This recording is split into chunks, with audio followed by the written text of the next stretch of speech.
መልካም ሰው መልካምነቱን ትቶ በክፋት ፍጻሜውን ካደረገ የቀድሞ መልካምነቱም አይታሰብለትም።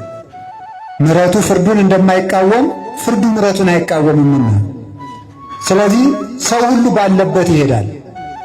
ሰው በነበረበት ሳይሆን ባለበት ነው የሚሄደው።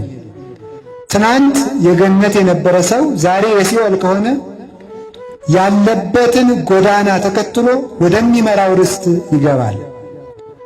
አንድ ሁልጊዜ በኃጢአት የሚወድቅ ሰው ነበር። ይህ ሰው ለአንድ ትልቅ አባት ለአባ ጴሜን እየሄደ አሁን በኃጢአት ወድቄአለሁ እያለ ይነግረዋል። አሁን በኃጢአት ወድቄአለሁ፣ ይህንን ቀኖና አድርግ ይለዋል። አሁንም ወድቄአለሁ ይለዋል፣ እንዲህ አድርግ ይለዋል። አሁንም ወድቄአለሁ ይለዋል፣ እንዲህ አድርግ ይለዋል። መጨረሻ ላይ እስከ ማዕዜኑ እወድቅ እትነሣ አለው። ሁልጊዜ ስወድቅ ስነሣ የምኖረው እስከ መቼ ነው? አባቴ ኃጢአቴ የሰለቸኝን ያህል ለእርሶ እየመጣሁ መናገርም ሰልችቶኛል አለ። እስከ ዓመት በድር እስከምትቀድም ድረስ ሁልጊዜና አለው።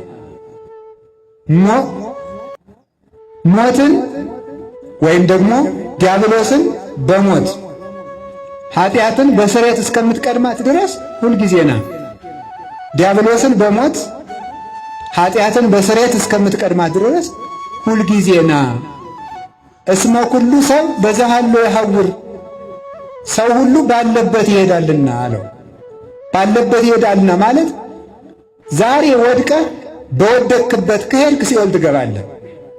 ዛሬ ወድቀህ ዛሬውን ንስሐ ከገባ ባለህበት ገነት ትገባለህ።